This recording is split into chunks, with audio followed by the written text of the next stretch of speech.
Today I want to talk about one of the most common pronunciation problems in English. I hear this with almost every one of my students. It is a almost universal problem across language groups, and it's the TH sound in English. Hi, I'm Ryan, and welcome to English Learning Adventures. The TH sound in English is formed by biting your tongue gently between your front two teeth. So you're making a this. And you can make it with greater or lesser degrees of tongue between your teeth. So you can stick your tongue way out and go this. Or you can barely touch the front of your teeth and this. And they're both correct sounds, but they both bite the tongue between the teeth to make this sound. And there's a couple of pronunciation problems with these. I often hear students replacing the TH sound with a D.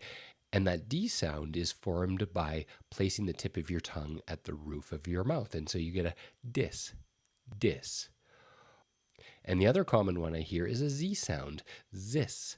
This is very close to the TH sound, but in this case, the tongue is not touching the teeth. So the correct sound again is this. And this is an extremely common sound in English. This, that, these, those, there, with. It can come at the beginning of words, it can come at the end of the words, it can even come in the middle of words. And pronouncing this sound properly will help with intelligibility, it'll help you be understood, and it will help with your general English. And there's two other minor distinctions with this sound that can make or break your pronunciation. The first is that sometimes this TH sound is a voiceless sound. And what that means is it doesn't make vibration as it comes out of your mouth. And so if you take the tips of your two fingers and you put them along your vocal cords like this, and you say the word, I think that is a great idea.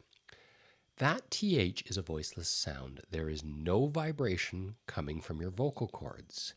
However, some THs do use a vibration. And so if you do the same thing, put the tips of your fingers on your vocal cords and say this.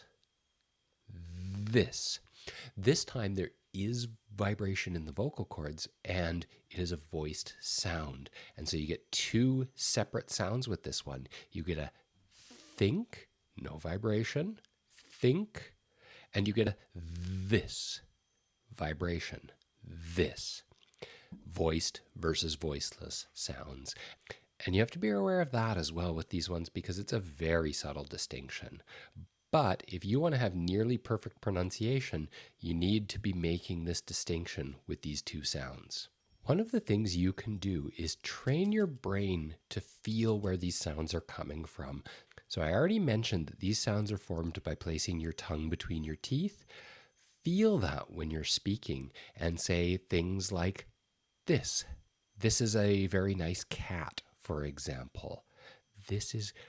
Feel where the tongue is in your mouth. Did you bite your tongue between your teeth? Then you're probably making that sound correctly. And it's a little bit easier to feel it than it is to hear it yourself because your ear can fool you. But if you train yourself to feel these sounds, that's when you're going to see the most improvement. A really great and fun way to practice these is through tongue twisters. And so I've got a couple of great tongue twisters for you. Don't worry if these mess you up. That's the reason they're called tongue twisters. But give these a try. The thoughtful thief thought of thrilling things. Feel where your tongue is. Are you biting your tongue? Or they threw three thick things through the thin thatch. And don't worry about going fast with these. That's not what's important here. It's just fun to practice the TH sounds with these tongue twisters. And give yourself some practice thinking about where your tongue is and what your mouth is doing when you're making these sounds. It's going to make a big difference in your pronunciation, I promise you. Thank you very much. I'm Ryan. This has been English Learning Adventures. If you like what I do, give me a like and follow. It really helps my channel out.